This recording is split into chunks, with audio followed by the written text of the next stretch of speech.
Hello friends, my name is Nikhil Sani and you are watching Edwards Academy. Today we are going to start our 11th physics first chapter, that is physical world. So let's begin. Before starting this chapter, we have to let's understand what is science. Science क्या है? ये जो science word है इसका origin एक Latin word था scientia, उससे हुआ है, जिसका मतलब होता है to know.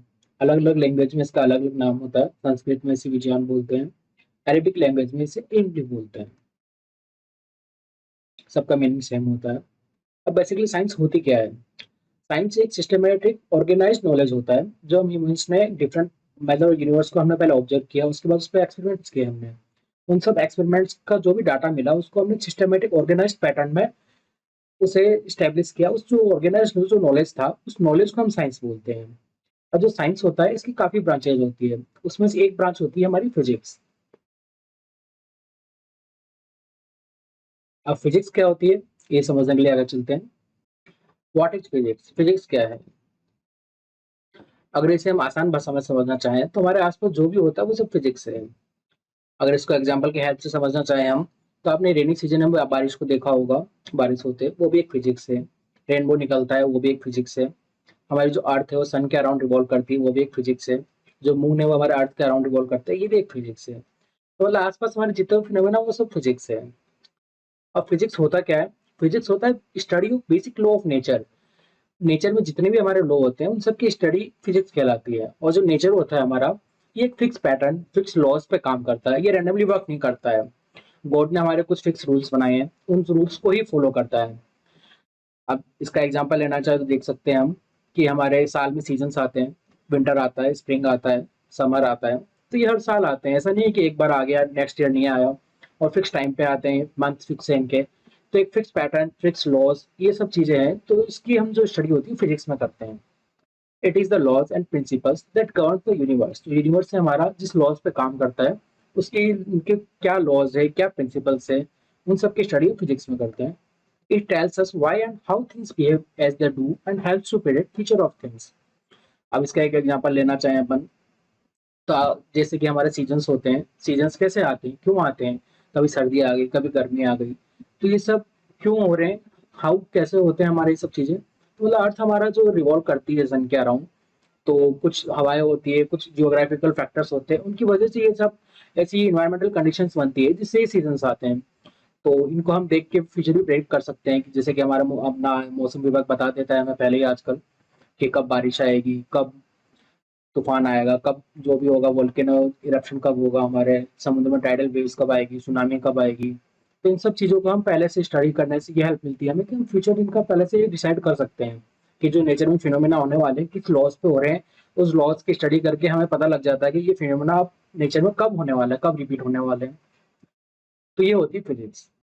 Fundamental principles in physics. अब फिजिक्स में फंडामेंटल प्रिंसिपल दो होते हैं, पहला होता है यूनिफिकेशन, दूसरा होता है रिडक्शनिज्म। यूनिफिकेशन क्या होता है, रिडक्शनिज्म क्या होता है, आइए जानते हैं। यूनिफिकेशन, जैसा कि हमें वर्ड से पता लग रहा है, इसमें हम टू यूनाइट समथिंग मतलब किसी चीज को हम यूनाइट करते हैं। किसे यूनाइट करते हैं आइए देखते हैं। Attempt to explain diverse physical phenomena in terms of a few concepts and laws. जो हमारे नेचर में डाइवर्स फिजिकल फिनोमेना होते हैं उनको हमें कुछ बेसिक कंसेप्ट और कुछ लॉज है उनके हेल्प से एक्सप्लेन करते हैं। अब इसका सबसे एक बेस्ट एग्जांपल लेना चाहे तो एक एग्जांपल होता है इसका यूनिवर्सल लॉ ऑफ ग्रेविटेशन।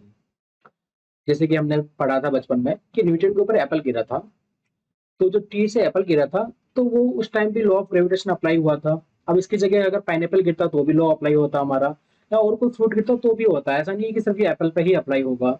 और इसका अदर एग्जांपल ये देखना चाहे तो जैसे रेन होता है हमारा, तो बारिश की बूंदें हमेशा ऊपर से नीचे ही आती, नीचे से ऊपर कभी जाते हुए आपने देखा नहीं होगा। तो ये सब चीजें ऊपर से नीचे आती है, इसका मतलब क्या हुआ? इसका मतलब हुआ कि हमारे एक इनविजिबल फोर्स है, वो हमारे अर्थ के अंदर वो क्या करती है, सब चीजों को अपनी तरफ अट्रैक्ट करती है। तो ये जो फिनोमिना है ये हमारे एप्पल के लिए भी काम करेगा, और जो हमारा अर्थ के अराउंड मून रिवॉल्व कर रहा है, जितनी भी हमारी सैटेलाइट्स रिवॉल्व कर रही है, ये उस पर भी काम करता है। मतलब लॉ एक है कि हमारे अर्थ के अंदर कुछ है, कोई एक इनविजिबल फोर्स है जो सब चीजों को अपनी तरफ अट्रैक्ट करती है। तो ये एक लॉ है जो हमारे अलग अलग डोमेन्स पे भी काम करता है। लाइक एप्पल पे भी ये काम कर रहा था हमारा, रेन की बूंदे थी उन पे भी काम कर रहा था, हमारे जो सैटेलाइट्स और जो मून है उन पे भी काम करता है। तो ये होता है यूनिफिकेशन। रिडक्शनिज्म मतलब to reduce something, to derive the properties of a bigger, more complex system from the properties of its constituted similar parts, separate parts. इसका आसान भाषा में समझे तो मतलब बहुत ज्यादा कोई बड़ा फिनोमेना होता है नेचर का, उसको समझने के लिए हम क्या करते हैं, उसको कुछ छोटे छोटे फिनोमेना होते हैं उसमें डिवाइड कर देते हैं। फिर हम जो छोटे छोटे जो फिनोमेनाज हैं इंडिविजुअल उनके स्टडी करते हैं, उनके स्टडी करके फिर हम जो बड़ा फिनोमेना था उसके स्टडी करते हैं।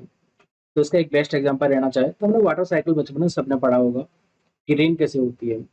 तो रेन कैसे होती है हमारी देखते हैं। पहले ग्राउंड वाटर होता है, जो ग्राउंड वाटर है वो हमारा कहाँ जाता है, सी तक जाता है। इस सी से क्या होता है, इवेपोरेशन होता है। इवेपोरेशन होने के बाद में क्लाउड्स फॉर्मेशन होता है। अब क्लाउड्स क्या करते हैं, उनमें कंडेंसेशन होता है।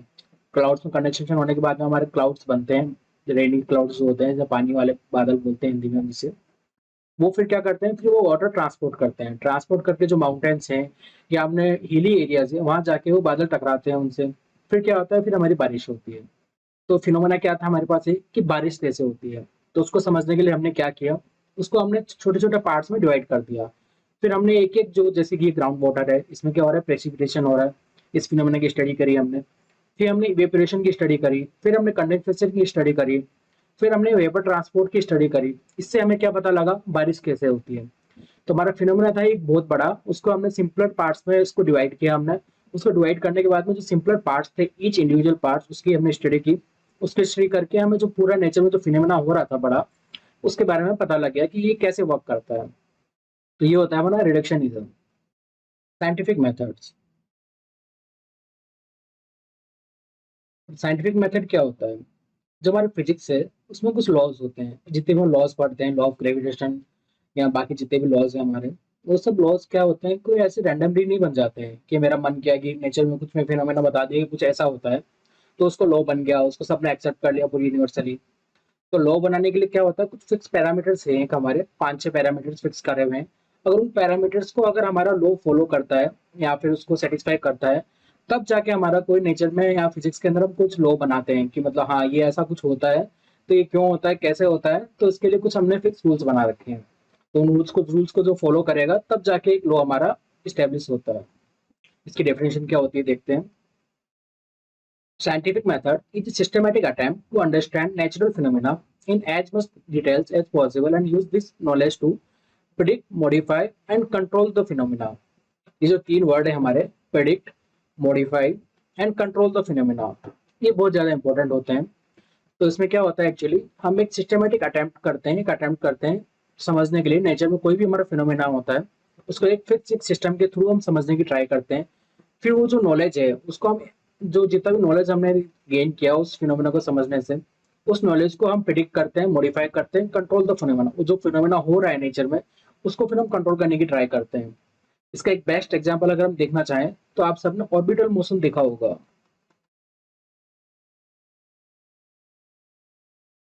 अब ऑर्बिटल मोशन क्या होता है, हमारी जो अर्थ है वो सन के अराउंड रिवॉल्व करती है। ये हमारा सन है, इसके अराउंड हमारे अर्थ रिवॉल्व कर रही है। और बाकी प्लैनेट्स पे क्या होते हैं, फिक्स ऑर्बिट्स होती है, उसमें हमारे रिवॉल्व करते हैं। तो हमारे अर्थ के अराउंड, हमारे जो सन है, सन के अराउंड हमारी अर्थ रिवॉल्व करती है, और जो हमारी अर्थ है उसके अराउंड क्या रिवॉल्व करता है, मून रिवॉल्व करता है। तो मतलब क्या, कुछ एक फिक्स ऑर्बिट से उसके अंदर क्या हो रहा है, मोशन हो रहा है। और सेम टू सेम हमारा एटम के अंदर भी होता है ना, हमारा जो एटम होता है उसके अंदर क्या होता है, न्यूक्लियस होता है। न्यूक्लियस के अराउंड फिक्स एक ऑर्बिट्स होती है, उसके अंदर हमारे इलेक्ट्रॉन मूव करते हैं, ऐसा नहीं है कुछ रैंडमली कहीं मूव कर रहा है। तो क्या हुआ, एक ऑर्बिटल मोशन था। हमने क्या किया, नेचर में एक फिनोमिना हो रहा है ऑर्बिटल मोशन, इसको हमने क्या किया, प्रिडिक्ट किया। पहले प्रिडिक्ट करने के बाद हमने क्या किया, अब इसको ट्राई किया, नॉलेज था हमने सारा गेन कर लिया क्यों होता है, कैसे होता है। उसके बाद हमने क्या किया, इसको मॉडिफाई करने की ट्राई की। मॉडिफाई हमने कैसे किया, जैसे कि हम हमारे अर्थ के अराउंड आज कुछ सैटेलाइट्स देख रहे हैं, जो हमारा जितनी भी सैटेलाइट से टीवी वगैरह हमारा जो चलता है, ये सब चीजें सैटेलाइट्स के थ्रू वर्क करती है। जितना भी कम्युनिकेशन है, इंटरनेट है, ये सब हमारा सैटेलाइट के थ्रू वर्क करता है। तो ये सैटेलाइट्स थी, फिर हमने क्या किया, पहले प्रिडिक्ट किया ऑर्बिटल मोशन होता है। फिर हमने इसको मॉडिफाई करने की ट्राई की कि मतलब कैसे किया हमने, कि हम हमारे भी एक सैटेलाइट है उसको हम ऑर्बिट के अंदर डालेंगे अर्थ के अराउंड, तो उसको अर्थ के आसपास अराउंड रिवॉल्व कराएंगे हम। तो उसको हमने क्या किया, मॉडिफाई किया। फिर कंट्रोल द फिनोमेना, फिर हमने क्या किया, जो सैटेलाइट थी उसको हमने ऑर्बिट में भेज भी दिया, सब कुछ कर लिया। उसके बाद में उसको अगर हमें वापस लाना है या उसकी डायरेक्शन चेंज करनी है या फिर उसकी ऑर्बिट चेंज करनी है, तो ये सब भी हम कर सकते हैं। तो ये सब किसके वजह से पॉसिबल हुआ, साइंटिफिक मेथड की वजह से। अब ये क्या होते हैं, क्या कौन कौन से रूल्स फॉलो करने पड़ते हैं वो देखते हैं हम। साइंटिफिक मेथड्स, साइंटिफिक मेथड में कौन कौन से स्टेप्स होते हैं ये देखते हैं। पहला होता है हमारा ऑब्जर्वेशन। ऑब्जर्वेशन मतलब नेचर में हमारा कोई फिनोमिना हो रहा था, उसको हमने क्या किया, ऑब्जर्व किया। इसका सबसे बेस्ट एग्जांपल अगर इंडिया में देखना चाहें हमने, तो हमने गंगा नदी देखी होगी। गंगा का ओरिजिन कहाँ से होता है, हिमालय की पहाड़ियों से होता है। मतलब क्या हुआ, पहाड़ियां थी, मतलब हाई एल्टीट्यूड, ऊंचाई वाली जगह थी पहाड़ियां ऑब्वियसली। उससे क्या हुआ, पानी फ्लो हुआ, नदी के रूप में पानी फ्लो हुआ। फ्लो कैसे हुआ, नीचे की साइड आने लगा। मतलब क्या हुआ, अप टू डाउन। पानी का हमारा जो होता है nature, up to down flow करने का होता है। मतलब ऊपर से पानी हमारे नीचे आ रहा है स्लोप के अंदर। तो उसी तरह से जितनी भी नदियां हैं हमारे इंडिया के अंदर, वो सारी ऐसे ही वर्क करती हैं। तो हमने क्या किया, नीचे में एक फिनोमिना देखा कि पानी है जो ऊपर से नीचे फ्लो कर रहा है। फिर हमने क्या किया, कंट्रोल एक्सपेरिमेंट। अब हमने क्या किया, ये जो फिनोमिना हमने नेचर में देखा था, नदी बह रही है, तो उसको क्या किया हमने, ये जितना भी फिनोमिना था इसको हम लेके उठा के हमारे लैब में लेके आ गए। लैब मतलब छोटी सी जगह के अंदर, स्मॉल स्केल हमने, हमारी लैब है उसमें क्या किया हमने, कि सेम फिनोमिना रिपीट कराने की ट्राई की। रिपीट कैसे कराया हमने, कि एक हमने एक स्लोप लिया, उस स्लोप पे क्या किया हमने, पानी गिरा दिया। अब जब इस स्लोप को हम जब थोड़ा सा यहाँ से टिल्ट करते हैं, तो टिल्ट करेंगे तो क्या होगा, पानी से फ्लो होगा। तो हमने क्या किया, जो सेम फिनोमिना था जो नेचर में हो रहा है, उसको हम हमारे लैब में लेके आए। लैब में लाके उसको, उसके ऊपर हमने क्या किया, कंट्रोल एक्सपेरिमेंट्स किए। फिर क्या आता है तीसरा स्टेप हमारा, क्वालिटेटिव एंड क्वांटिटेटिव मेथड्स। अब क्वालिटेटिव मेथड्स क्या होता है, हमने पहले क्या किया, नेचर में जो फिनोमेना हो रहा है उसकी क्वालिटी हमने डिसाइड कर ली कि क्या क्वालिटी है नेचर के फिनोमेना की, कि पानी फ्लो हो रहा है, अप टू डाउन फ्लो हो रहा है पानी जो हो रहा है, ये हमारी होगी क्वालिटी। और फिर क्या किया हमने, क्वांटिटेटिव मेथड्स। अब हमने इसमें क्या किया, क्वांटिटी डिसाइड किया हमने कि कितना नीचे हो रहा है। मतलब ये जो था हमारा एंगल, अगर मैं थीटा इक्वल टू, अगर 0 डिग्री पे कोई फ्लो नहीं होता हमारा। अब जैसे जैसे मैं एंगल बनाऊंगा, 10 डिग्री, 15 डिग्री, 20 डिग्री, तो क्या होगा, जैसे जैसे मैं एंगल इंक्रीज करूंगा स्लोप का, तो स्लोप क्या होगा, नीचे आएगा। तो कितना टेढ़ा होने पे कितना पानी फ्लो हो रहा है। तो अब ये क्या हो गया, क्वांटिटेटिव मेथड्स हो गए इसके अंदर। तो इसके अंदर हम क्या करेंगे, अलग अलग एंगल चेंज करेंगे, चेंज कर करके क्या करेंगे हम, एक शीट बनाएंगे, चार्ट बनाएंगे, उस चार्ट में हम चार्ट प्रिपेयर करेंगे कि कितने एंगल पे कितना पानी फ्लो हो रहा है। तो ये क्या हो गया, क्वांटिटी डिसाइड कर लिया हमने कि जो फिनोमेना हो रहा है इसकी क्वांटिटी कितनी है। फिर क्या किया हमने, मैथमेटिकल मॉडलिंग। अब जो हमने फिक्स ऑब्जर्वेशन करी इसके अंदर, इस एक्सपेरिमेंट के थ्रू, कि मतलब थीटा हमारा कितना था, तो डिस्चार्ज हमारा पानी कितना हुआ। तो इन सब चीजों को करके हमने क्या किया, एक मैथमेटिकल मॉडलिंग, मतलब मैथमेटिकली फॉर्मूला हमने बना लिया मैथ्स का, कि मतलब क्या फॉर्मूला है जो ये इस फिनोमेना के अंदर लग रहा है हमारा, कि किस फॉर्मूले को ऊपर ये हमारा वर्क कर रहा है फिनोमेना। तो उसको मैथमेटिकल मॉडलिंग को भी हम एक तरह से फॉर्मूला भी बोल सकते हैं इसको, आसान भाषा में समझने के लिए। कि इसमें हमने क्या किया, इस फिनोमेना का एक फॉर्मूला बना लिया। अब फिर हमने क्या किया, प्रिडिक्शन।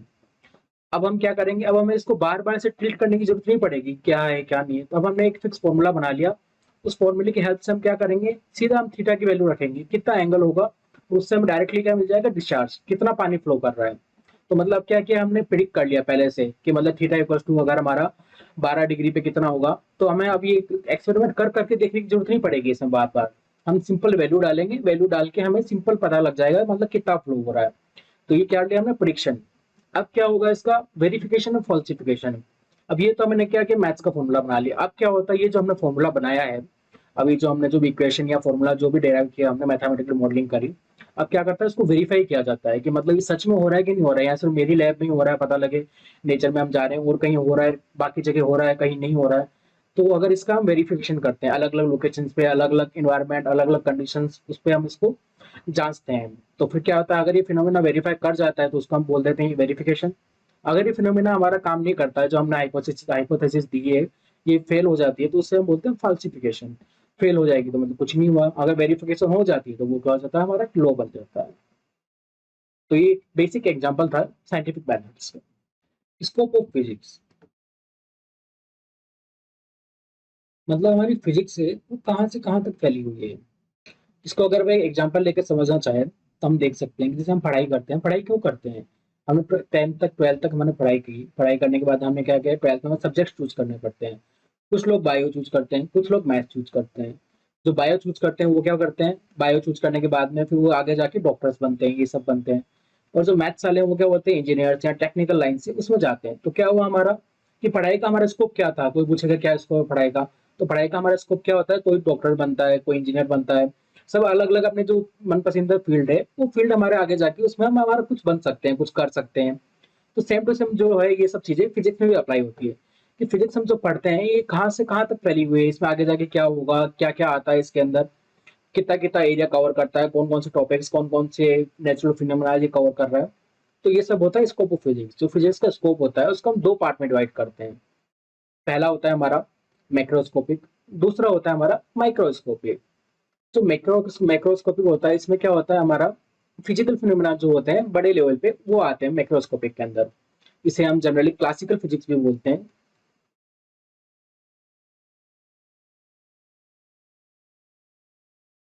और जो हमारा माइक्रोस्कोपिक है वो मतलब छोटे लेवल पे जो होती है चीजें जिनकी साइज बहुत स्मॉल होती है वो होती है माइक्रोस्कोपिक।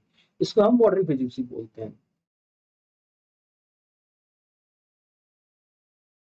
अब क्या होता है माइक्रोस्कोपिक, क्या होता है मैक्रोस्कोपिक, चलो समझते हैं आगे।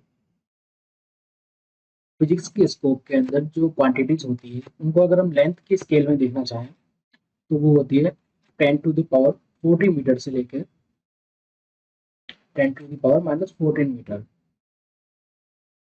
और अगर इसको हम अगर मास की स्केल में देखना चाहें तो 10⁻55 kg से लेकर -30 kg। मतलब देख सकते हो आप टेरेस्ट्रियल लेवल की जो चीजें होती है हमारी एस्ट्रोनॉमिकल लेवल की 10⁻⁴ मीटर से लेके जो माइक्रोस्कोपिक होती है एटॉमिक सब एटॉमिक लेवल की जो चीजें होती है 10⁻⁻⁴ मीटर, उस जो चीजें होती है क्वांटिटीज होती है उनकी हम स्टडीज फिजिक्स में करते हैं। अगर इसको अगर हम टाइम स्केल में अगर देखना चाहें तो क्वांटिटी जो होती है इनकी स्टडी हम करेंगे वो होती है हमारी 10⁻18 सेकेंड से लेकर -22 सेकेंड। मतलब देख सकते हैं लार्ज से लार्ज और स्मॉल से स्मॉल जो क्वांटिटीज होती है वो सब हमारे फिजिक्स के स्कोप के अंदर आती है। मैक्रोस्कोपिक, मैक्रोस्कोपिक में जनरली जो लार्ज स्केल फिनोमेना होते हैं लाइक टेरेस्ट्रियल एस्ट्रोनॉमिकल लेवल के जो फिनोमेना होते हैं उन सब की स्टडी हम किसमें करते हैं, माइक्रोस्कोपिक में करते हैं।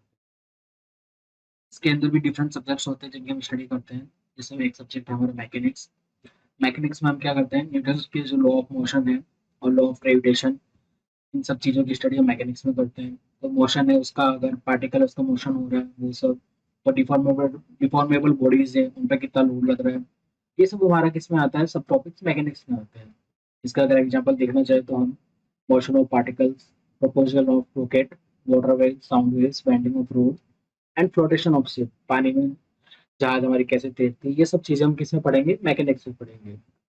और इसमें सेकंड सब्जेक्ट होता है इलेक्ट्रोडायनेमिक्स। इसमें क्या होता है, हमारा जो चार्ज पार्टिकल्स होते हैं उनकी इलेक्ट्रिकल और जो मैग्नेटिक प्रॉपर्टीज होती है और उनके जो फिनोमेनाज होते हैं उन सब की स्टडी हम किस में करते हैं, इलेक्ट्रोडायनेमिक्स में। इसमें कुलोम्स का लॉ पढ़ते हैं हम। इसमें charge, current, magnetism, AC, transformer, इन सब की स्टडी हम करेंगे इलेक्ट्रोडायनेमिक्स में। अब आता है ऑप्टिक्स। ऑप्टिक्स में क्या करते हैं हम, जो लाइट होते हैं और जो लाइट से रिलेटेड जितने भी फिनोमेना होते हैं, जो कैरेक्टरिस्टिक्स होती है उन सब की स्टडी हम करते हैं ऑप्टिक्स के अंदर, लाइक रिफ्लेक्शन, रिफ्रैक्शन, इन सब चीजों की। इसके एग्जांपल्स हो जाएंगे हमारे लेंस, मिरर, आई, टेलीस्कोप, रेनबो, ये सब। अब जो थर्मोडायनेमिक्स होता है इसमें क्या होता है, हमारे जो भी मैटर है उस पर जो एक्सटर्नल फोर्स लग रहे हैं या हीट लग रहा है इन सब की स्टडी हम थर्मोडायनेमिक्स में करते हैं। लाइक उसकी इंटरनल एनर्जी, एंट्रोपी, ये सब चीजें, एंथैल्पी, ये सब चीजें हमारी इसमें कवर होती है थर्मोडायनेमिक्स में। इसके अंदर भी हम एग्जाम्पल देखें तो हीट है, टेम्परेचर, हमारा जो हीट इंजन होता है, spontaneity of process, conduction, radiation, convection, ये सब टॉपिक्स कवर होंगे हमारे थर्मोडायनेमिक्स के अंदर। ये होता है हमारा macroscopic scope of physics. Microscopic, जो माइक्रोस्कोपिक होता है इसको हम मॉडर्न फिजिक्स भी बोलते हैं।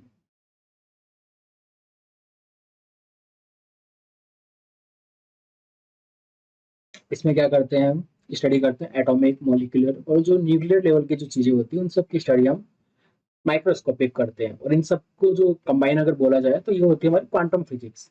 इसमें क्या होता है, हम एटॉमिक, सब एटॉमिक पार्टिकल जो होते हैं हमारे एटॉम के अंदर, न्यूट्रॉन, प्रोटॉन, इलेक्ट्रॉन, ये सब का मोशन कैसे होता है, इन सब में क्या क्या रिएक्शंस होती है, कैसे इलेक्ट्रॉन हमारा ऑर्बिट से बाहर आता है, कितनी एनर्जी पे एक्साइटेशन हो जाता है, valence band, covalent band, energy gap कितना होता है इन सब के अंदर। तो ये सब चीजें जो होती है माइन्यूट स्केल की जो चीजें होती हैं इन सब की स्टडी हम करते हैं इसमें माइक्रोस्कोपिक के अंदर। Excitement of physics, physics is excited in number of ways. Physics जो हमारी है कई काफी वेज में एक्साइटिंग है काफी। कैसे? Few basic concept and laws can explain many natural phenomena. कुछ कंसेप्ट है, कुछ लॉज है, उनसे हम नेचर में जो फिनोमेना हो रहे हैं हमारे, उनको हम एक्सप्लेन कर सकते हैं। नए एक्सपेरिमेंट्स होते हैं, वो क्या करते हैं, नेचर के हमारे नए सीक्रेट्स को अनरिवील करते हैं। नए फिजिक्स के लॉज आते हैं, नई थ्योरीज डेवलप होती है, कई सीक्रेट्स है उनको हम एक्सप्लेन कर सकते हैं इनकी हेल्प से। Applicable to make daily useful devices. जो हमारे डेली टाइम में डेली यूज के अंदर हम जो डिवाइसेज यूज कर रहे हैं, लाइक मोबाइल, वाईफाई, रोबोट्स, जो आसपास हम जो भी देख रहे हैं, कार, ये सब चीजें कहाँ से डेवलप हुई? ये सब फिजिक्स के डेवलपमेंट से ही हुआ है ये सब possible. Applicable in daily life. हमारे डेली लाइफ में जितनी भी चीजें हम देख रहे हैं, ये सब किसी न किसी वे में फिजिक्स से रिलेटेड है। प्रिडिक्शन ऑफ फ्यूचर इवेंट्स, इसका आपको एग्जांपल दिया ही था पहले कि बारिश कब होगी, ये सब हमारा मौसम विभाग है वो पहले से प्रिडिक्ट कर लेता है। ये सब किसके हेल्प से पॉसिबल है? फिजिक्स के हेल्प से। अब इसको हम फिजिक्स में जो रिवोल्यूशन आया हमारे मैनकाइंड के अंदर, उसको समझना चाहे तो कुछ एग्जांपल ले सकते हैं हम। जैसे 18th सेंचुरी के अंदर हमारा किसका आया था? स्टीम इंजन का डेवलपमेंट हुआ था।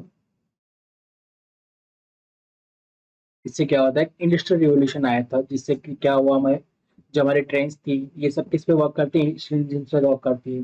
तो ये सब पूरा रेल नेटवर्क इंडिया के अंदर भी हमारा डेवलप हुआ था। इससे क्या हुआ, ट्रांसपोर्टेशन ईजी हुआ। ये पूरा एक इंडस्ट्रियल रिवोल्यूशन आया था 18th सेंचुरी में, सिर्फ किससे आया था? स्टीम इंजन की डिस्कवरी से। फिर 19th सेंचुरी में क्या हुआ? 19th सेंचुरी में जो न्यूट्रॉन इंस्टीट्यूट जो फिशन होता है न्यूक्लियर प्रोसेसेस के अंदर, तो उसकी डिस्कवरी हुई थी। इससे क्या हुआ, हमारा न्यूक्लियर रिएक्टर्स, न्यूक्लियर थ्योरीज, और ये जो भी न्यूक्लियर पावर है, ये सब चीजें की डिस्कवरी हमारे 19th सेंचुरी में हुई थी। इससे एक इंडस्ट्रियल रिवोल्यूशन आया पूरी कंट्रीज में, जो आज हम देखते हैं एक दूसरे को कि किस कंट्री के पास में कितने ज्यादा न्यूक्लियर वेपन्स है, उसको इतना स्ट्रॉन्ग माना जाता है। तो ये सब कहाँ से आया? ये सब हमारे एग्जाम्पल से फिजिक्स के एक्साइटमेंट फिजिक्स में इन सब चीजों से आता है। और 20th सेंचुरी हमारी जो लाइव हम देख रहे हैं अभी, इसमें क्या हुआ हमारे, इसमें हम सोलर देखते हैं, वाईफाई देखते हैं, जो कंप्यूटर्स देखते हैं, ये सब कहाँ से आए? ये सब हमारा है सिलिकॉन चिप से। सिलिकॉन चिप्स ने क्या किया, हमारे कंप्यूटर रियलाइजेशन ला के रख दिया 20th सेंचुरी के अंदर हमारे। तो ये सब है हमारा एक्साइटमेंट ऑफ फिजिक्स, या फिजिक्स के अंदर मान सकते हो कि मतलब क्या स्कोप है इसका। और ये सब चीजें हमारे किसमें आती है? एक्साइटमेंट ऑफ फिजिक्स में। Fundamental forces in nature. जो हम जितने भी हमारे डे टू डे लाइफ में फोर्सेस देखते हैं, लाइक फ्रिक्शन, या फिर स्प्रिंग का जो एलिंगेशन होता है, जो कंप्रेशन होता है, गैस का प्रेशर है हमारा, इंटरमोलिकुलर, इंटर एटॉमिक, या जितने भी इलेक्ट्रिसिटी, मैग्नेटिक जो होती है फोर्सेज है, ये सब फोर्सेज क्या है हमारे? ये सब हमारे डेराइव्ड फोर्सेज है। ये सारे कहाँ से ड्राइव हुए हैं? कुछ बेसिक फंडामेंटल लॉज होते हैं, फोर्सेज होते हैं नेचर के अंदर, उन सब से हमने इन फोर्सेज को डेराइव किया है। और फोर्स क्या होता है? फोर्स को हम समझना चाहें तो सिंपल लैंग्वेज में फोर्स किसे बोलते हैं, मतलब धक्का लगाना किसी चीज को, या किसी चीज को खींचना, उस सब में क्या करते हैं? फोर्स लगाते हैं। तो ये फोर्स की एकदम बेसिक डेफिनेशन होती है। और जितने भी हमारे जो फोर्सेज होते हैं, वो सारे हमारे एक small number of fundamental forces है, उनसे डेराइव होते हैं, उन्हीं से अराइज हुए हैं सारे। अब फंडामेंटल फोर्सेज क्या होते हैं वो देखते हैं। फंडामेंटल फोर्सेज जो नेचर होता है हमारा, उसमें चार फंडामेंटल फोर्सेज होते हैं। पहला होता है हमारा ग्रेविटेशनल फोर्स, दूसरा वीक न्यूक्लियर फोर्स, तीसरा होता है इलेक्ट्रोमैग्नेटिक फोर्स, फोर्थ होता है हमारा स्ट्रॉन्ग न्यूक्लियर फोर्स। और बाकी जितने भी हमारे फोर्सेज होते हैं, वो सब इन्हीं की हेल्प से हम डिराइव करते हैं। अब इंडिविजुअली ये सब क्या होते हैं, इनको देखते हैं। हमारा फर्स्ट फोर्स है ग्रेविटेशनल फोर्स। अब ग्रेविटेशनल फोर्स क्या होता है? Forces of mutual attraction between any two objects by virtue of their masses. दो बॉडी है, m1 और m2, ये क्या करेंगे? एक दूसरे में फोर्स लगाएंगे। जनरली ये क्या होता है? अट्रैक्शन फोर्स होता है, ये रिपल्सिव फोर्स नहीं होता है। ये दोनों क्या करेंगे? अपने मास की वजह से एक दूसरे को अट्रैक्ट करेंगे। और ये कैसे एक्ट करता है? ये अलोंग द सेंटर अटैक करता है। सेंटर टू सेंटर ये फोर्स एक्ट करेगा। मतलब जो बॉडीज है, इनके अंदर जो मास है, उसकी वजह से एक फोर्स लगेगा m2 की तरफ से लगेगा m1 की तरफ, और m1 पे लगेगा m2 की तरफ। तो ये एक दूसरी बॉडीज है, एक दूसरे को अट्रैक्टिव फोर्स लगाएगी एक दूसरे के ऊपर। ये एक होता है यूनिवर्सल फोर्स होता है। मतलब क्या है, इसको मीडियम नहीं चाहिए, और ये सब जगह काम करेगा। वैक्यूम में भी ग्रेविटेशन फोर्स काम करता है, और हमारे अगर और कोई मीडियम होगा उसमें भी काम करेगा। ये एक लॉन्ग रेंज फोर्स होता है, इसको मीडियम नहीं चाहिए। इसका जो नेचर होता है ये वीक होता है, और किसको फॉलो करता है? ये न्यूटन्स लॉ ऑफ ग्रेविटेशन। ये क्या होता है, F equals to G m1 m2 upon r square. अगर इससे हम क्या देख सकते हैं, फोर्स इतना ज्यादा होगा जितना मास इंक्रीज होगा। अगर किसी बॉडीज है उनका मास अगर बहुत ज्यादा है, काफी ज्यादा है, तो हमारा क्या होगा, डायरेक्टली प्रोपोर्शनल होगा फोर्स के, फोर्स भी उतना हाई होगा। अगर हम इनकी डिस्टेंस बढ़ा देते हैं, मान लो दो बॉडीज है, इनके बीच में आर डिस्टेंस है, अगर इसको हम इंक्रीज कर देंगे तो जैसे जैसे इनकी डिस्टेंस हम इंक्रीज करेंगे वैसे वैसे क्या होगा, हमारा ये फोर्स वीक होता जाएगा। क्यों? क्योंकि हमारा जो फोर्स है वो किसके है, इनवर्सली प्रोपोर्शनल है डिस्टेंस के। तो मतलब जैसे हम इसकी डिस्टेंस बढ़ाएंगे फोर्स हमारा उतना वीक होता जाएगा। Electromagnetic force. अब इलेक्ट्रोमैग्नेटिक फोर्स क्या होता है देखते हैं। कोई भी दो बॉडीज है, चार्ज बॉडीज है, एक है Q1, एक है Q2 हमारा। तो ये दोनों जो बॉडीज है, ये जब एक दूसरे पे अगर जो फोर्स लगाएगी तो वो जो फोर्स होता है उस फोर्स को हम क्या बोलेंगे, इलेक्ट्रोमैग्नेटिक फोर्स। अगर हमारा Q1 पॉजिटिव है, Q2 हमारा नेगेटिव है, Q2 भी पॉजिटिव है, तो क्या करेंगे, एक दूसरे को रिपल्सिव फोर्स लगाएंगे, ये इसको धक्का मारेगा, ये इसको धक्का मारेगा। और अगर ये अपोजिट नेचर के होते हैं, लाइक Q1 नेगेटिव है, Q2 पॉजिटिव है, तो क्या करेंगे, दूसरे को अट्रैक्ट करेंगे, इनका होता है attractive nature. Forces between charged bodies, when forces are at rest, forces are called electrostatic। अगर Q1 और Q2 हमारे रेस्ट पे हैं तो वो जो फोर्स इन पे लगेगा उसे क्या बोलेंगे हम, इलेक्ट्रोस्टैटिक फोर्स बोलेंगे। अगर ये मूव करेंगे, अगर Q1 भी मूव कर रहा है, Q2 भी मूव कर रहा है, इनकी वजह से इन पे कोई चार्ज लग रहा है आपस में, तो उसे हम बोलेंगे मैग्नेटिक फोर्स। और इन दोनों को कंबाइन करके हम क्या बोलते हैं, इलेक्ट्रोमैग्नेटिक फोर्सेज। ये एक लॉन्ग रेंज फोर्स होता है, इसको मीडियम की रिक्वायरमेंट नहीं होती है, और ये स्ट्रॉन्ग फोर्स होता है। और कितना स्ट्रॉन्ग होता है वो देखते हैं। दो प्रोटॉन्स के अंदर जो फोर्स लगता है आपस में, इलेक्ट्रोमैग्नेटिक फोर्स जो होता है, वो 10⁻36 टाइम्स होता है ग्रेविटेशनल फोर्स के। और ये जो फोर्स है ये कौन सा लॉ फॉलो करते हैं, ये कूलम्ब्स का लॉ फॉलो करते हैं। और क्या होता है, force is directly proportional to Q1 Q2 by r square. मतलब फोर्स उतना ज्यादा होगा जितने Q1 और Q2 हाई होंगे। और अगर इनके दोनों चार्जेस के बीच में अगर हम डिस्टेंस इंक्रीज कर देते हैं तो क्या होगा, हमारा फोर्स वीक हो जाएगा। ये था हमारा इलेक्ट्रोमैग्नेटिक फोर्स। थर्ड है हमारा स्ट्रॉन्ग न्यूक्लियर फोर्सेज। अब स्ट्रॉन्ग न्यूक्लियर फोर्सेज क्या होता है, जो हमारा एटम होता है उसके अंदर होता है न्यूक्लियस हमारा, और न्यूक्लियस में होता है हमारा प्रोटॉन और न्यूट्रॉन। जो प्रोटॉन और न्यूट्रॉन के बीच में जो फोर्स एक्ट करता है उसे हम बोलते हैं स्ट्रॉन्ग न्यूक्लियर फोर्सेज। ये प्रोटॉन और न्यूट्रॉन के बीच में एक्ट करता है, प्रोटॉन प्रोटॉन और न्यूट्रॉन न्यूट्रॉन, इन तीनों के बीच में यह फोर्स एक्ट करता है। Forces that bind neutron and proton together in nucleus. ये क्या होता है, हमारा एक स्ट्रॉन्गेस्ट फोर्स होता है सबसे। शॉर्ट रेंज फॉर्म होता है ये, 10⁻⁻15 मीटर, मतलब 1 फर्मी। इसकी डिस्टेंस 1 फर्मी होती है। और अगर ये 15 फर्मी तक पहुंच जाए डिस्टेंस इनके बीच में हम करते हैं हम, ये तो फोर्स क्या होता है, नेग्लिजिबल फोर्स हो जाता है। वैसे ही क्या होता है, हमारा अट्रैक्टिव नेचर का फोर्स होता है। पर अगर इसकी हम डिस्टेंस 0.8 फर्मी से कम रखें तो क्या करता है, ये रिपल्सिव नेचर भी शो करता है।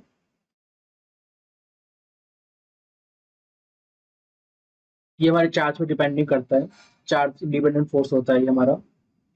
ये बाइंड करता है हमारा proton proton, nuclear neutron neutron को आपस में। और प्रोटॉन और इलेक्ट्रॉन के बीच में ये एक्ट नहीं करता है, मतलब ये न्यूक्लियस के अंदर अंदर एक्ट करेगा ये फोर्स। और बाहर जो हमारा जो इलेक्ट्रॉन होता है, इलेक्ट्रॉन और प्रोटॉन के बीच में ये एक्ट नहीं करेगा। ये एक स्ट्रॉन्ग फोर्स होता है हमारा। दो प्रोटॉन्स होते हैं उसके बीच में क्या होता है, हमारे 10 टाइम्स स्ट्रॉन्गर होता है, रिपल्सिव नेचर शो करता है। Electric forces between them and nucleus stable. मतलब हमारा जो ये जो फोर्स है ये हमारा दो प्रोटॉन के बीच में, वो 10 टाइम्स ज्यादा हमारा स्ट्रॉन्ग होता है ये इलेक्ट्रोमैग्नेटिक फोर्स से। फोर्थ फंडामेंटल फोर्स है वीक न्यूक्लियर फोर्सेज। अब वीक न्यूक्लियर फोर्सेज क्या होता है, हमारे कुछ एक सर्टेन न्यूक्लियर प्रोसेसेस होती है, लाइक बीटा डीके। इसमें क्या होता है, हमारा जो न्यूक्लियस होता है वो एक इलेक्ट्रॉन एमिट करता है, और उसके साथ में एक अनचार्ज पार्टिकल एमिट करता है, न्यूट्रिनो। जब ये न्यूट्रिनो जो होता है हमारा, ये अदर पार्टिकल के साथ जब इंटरेक्ट करता है तब इनके बीच में क्या लगता है, फोर्स जनरेट होता है। उस फोर्स को हम बोलते हैं वीक न्यूक्लियर फोर्सेज। ये होता है हमारा एक शॉर्ट रेंज फोर्स होता है, 1 fermi, and arises due to interaction of neutrino with other particles. अब ये जो फोर्स होता है ये 10⁻25 टाइम्स स्ट्रॉन्गर होता है हमारा ग्रेविटेशनल फोर्स से। पर किससे वीक होता है हमारा, ये इलेक्ट्रोमैग्नेटिक फोर्स से वीक होता है। अब जो हमने चार फंडामेंटल फोर्सेस पढ़े हैं, इन तीनों को, इन चारों को अगर हम एक दूसरे से रिलेटिव में देखें कौन कितना स्ट्रांग होता है, तो हम देख सकते हैं सबसे ज्यादा स्ट्रॉन्ग कौन सा होता है हमारा, स्ट्रॉन्ग न्यूक्लियर फोर्सेज होता है हमारा, उसके बाद में इलेक्ट्रोमैग्नेटिक, उसके बाद में वीक न्यूक्लियर फोर्सेज, फिर हमारा सबसे वीक होता है हमारा ग्रेविटेशन फोर्सेज। तो ये थे हमारे fundamental forces. Nature of physical laws, इसे चाहे फिजिकल लॉज भी बोल लो या फिर कंजर्वेशन लॉज भी बोल लो, बात सेम है। मतलब क्या होता है हमारे नेचर में कुछ फिजिकल क्वांटिटीज होती है, वो क्या होती है टाइम के साथ में कांस्टेंट रहती है, उन्हें हम बोलते हैं कंजर्व क्वांटिटीज। और इन सब के इनके ऊपर क्या हमारे कुछ लॉज है, तो क्या लॉज है आइए देखते हैं। फर्स्ट लॉ है हमारा law of conservation of energy. Energy can neither be created nor be destroyed, it can be only transform from one form to another. जो एनर्जी होती है इसको हम डेवलप कर सकते हैं ना हम उसको डिस्ट्रॉय कर सकते हैं, उसे सिर्फ हम एक फॉर्म से दूसरे फॉर्म में सिर्फ ट्रांसफॉर्म कर सकते हैं। इसका अगर एक हम बेसिक एग्जांपल लेना चाहें हमारे डे टू डे लाइफ का, तो उसका क्या होता है, हम सबके घरों में क्या होता है मोटर मोटर होती है, या फिर इसे हम पंप भी बोल सकते हैं। उसके हेल्प से हम क्या करते हैं, हमारे घर के टेरेस पे जो हमारा वाटर स्टोरेज टैंक रहता है उसमें हम वाटर सप्लाई करते हैं, स्टोर करते हैं उसके अंदर हम। उस टैंक से हम फिर क्या करते हैं, जब भी हमें बाथरूम में, किचन में या कभी भी पानी की जरूरत पड़ती है तो हम वो टैप खोल के पानी यूज कर सकते हैं। तो इस प्रोसेस में आखिर हो क्या रहा है, इसमें क्या हो रहा है, जो पंप है वो क्या करता है, पानी को काइनेटिक एनर्जी प्रोवाइड करता है, और काइनेटिक एनर्जी की हेल्प से पानी क्या करता है अपने टैंक के अंदर जाके स्टोर हो जाता है। अब क्या हुआ, पंप हमने बंद कर दिया, और ये जो काइनेटिक एनर्जी थी अभी किसमें कन्वर्ट हो गई, ये पोटेंशियल एनर्जी में कन्वर्ट हो गई। और पोटेंशियल एनर्जी में कन्वर्ट हो गई जब भी वाटर टैप ऑन करते हैं हम हमारे घर में, तो क्या होता है पानी निकलना स्टार्ट हो जाता है। तो ये पानी फ्लो कैसे कर रहा है, मतलब ये अपने आप तो फ्लो कर नहीं रहा है, टैप खोलते पानी आ रहा है।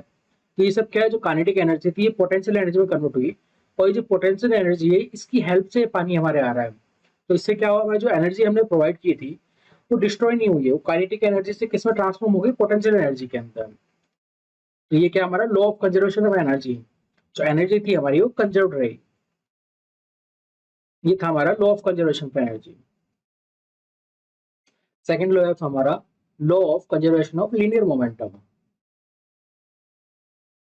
अब लीनियर मोमेंटम क्या आता है उसे समझते हैं।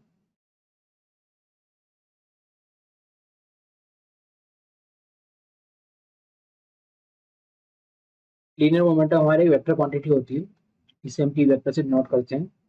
ये होता है mass of the body into linear velocity. जो बॉडी का मास है उसको लीनियर वेलोसिटी से मल्टीप्लाई करेंगे तो हमें मिलता है लीनियर मोमेंटम। अब इसको समझने के लिए हम एक एग्जांपल लेते हैं। दो बॉडीज है हमारे पास, एक है बॉडी ए, एक है हमारी बॉडी बी।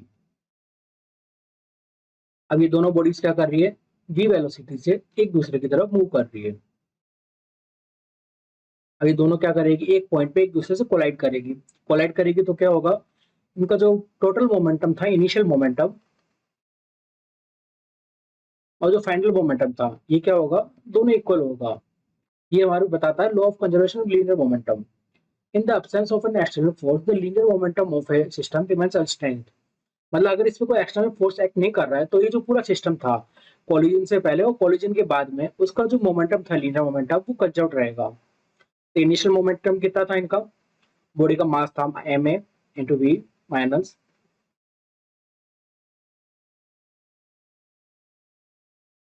और फाइनल कितना हो जाएगा, वी फाइनल। दोनों क्या करेगी, सेम वेलोसिटी से आफ्टर कोलिजन मूव करेगी फिर। तो क्या हुआ, इसका जो मोमेंटम था हमारा पूरे सिस्टम का, ये क्या था, कंजर्व रहा था। तो यही हमें बताता है law of conservation linear momentum. जब तक हमारी बॉडी पे कोई एक्सटर्नल फोर्स एक्ट नहीं कर रहा तब तक वो जो सिस्टम था हमारा, उस सिस्टम का लीनियर मोमेंटम चेंज नहीं होगा। थर्ड लॉ है हमारा law of conservation of angular momentum. Angular momentum होता है, ये एक वेक्टर क्वांटिटी होती है, इसको हम एल वेक्टर से डिनोट करते हैं। ये किसके बराबर होती है, r times linear momentum. Linear momentum का हमने किससे डिनोट किया था, पी वेक्टर से। तो जो भी हमारा, जब तक हमारे सिस्टम के ऊपर एक्सटर्नल टॉर्क एक्ट नहीं कर रहा तब तक क्या होगा, हमारा जो एंगुलर मोमेंटम है वो कंजर्व रहता है, उसमें कोई चेंज नहीं आता। इनिशियली वही होगा, फाइनल भी वही होगा। और इसका अगर एक बेस्ट एग्जांपल देखना चाहे तो हमारे जो प्लेनेट है, जो सन के अराउंड रिवॉल्व करते हैं, और जैसे कि हमारे जो अर्थ है वो अपने ऑर्बिट में रिवॉल्व कर रही है, तो ये हमारे जब से सोलर हमारा सिस्टम बना है उस टाइम से हमारे अर्थ अपनी ऑर्बिट में रिवॉल्व कर रही है सन के अराउंड। तो ये क्यों कर रही है? क्योंकि हमने इस पे क्या कोई एक्सटर्नल फोर्स या एक्सटर्नल टॉर्क नहीं लगाया है। अगर एक्सटर्नल टॉर्क जब तक सिस्टम पे एक्ट नहीं करेगा तब तक क्या होगा, उसका एंगुलर मोमेंटम कंजर्व रहेगा। फोर्थ लॉ है हमारा law of conservation of charge.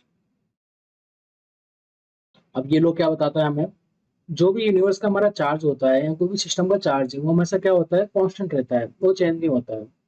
For example, मान लो दो चार्ज बॉडीज है, ये क्या आइसोलेटेड सिस्टम के अंदर है, इसको हमने इन दोनों को हमने क्या आइसोलेट कर रखा है। अगर ये चार्ज बॉडी वन है, अगर टू को क्या कर रही है, इलेक्ट्रॉन अगर दे रही है, और क्यू अगर क्या कर रहा है, इलेक्ट्रॉन ले रहा है, गेन कर रहा है, तो फर्स्ट बॉडी क्या कर रही है, इलेक्ट्रॉन रिलीज कर रही है, तो इस पे क्या हो जाएगा, हमारा पॉजिटिव चार्ज लग जाएगा, और ये क्या हो जाएगा, नेगेटिव चार्ज हो जाएगा। अब क्या हुआ बॉडी के अंदर हमारे, इन दोनों ने आपस में अगर चार्ज अपना लेना देना किया, गेन हुआ, एक का गेन हुआ दूसरे का लूज हुआ, पर हुआ क्या, हमारा जो सिस्टम था उसका जो नेट चार्ज था, नेट चार्ज में कोई डिफरेंस नहीं आया। नेट चार्ज जो हमारा क्या है, अभी भी कांस्टेंट है। तो ये होता है हमारा law of conservation of charge. It means that charges are neither created nor destroyed but are simply transfer from one body to another. जो हमारा सिस्टम है उसका नेट चार्ज सेम रहेगा, जो हमारा यूनिवर्स है उसका भी नेट चार्ज सेम रहेगा। ये था हमारा law of conservation of charge. So friends, अगर आपको लेक्चर पसंद आया तो don't forget to share, like and subscribe this channel. अगर आपको इस लेक्चर की पीडीएफ फाइल चाहिए तो आपको हमारा टेलीग्राम ग्रुप है, इसके ऊपर आपको सब कुछ अवेलेबल हो जाएगा। जो यहाँ शेड्यूल होगा वो भी सारा इसी पे अपडेट होगा। So friends, once again thank you.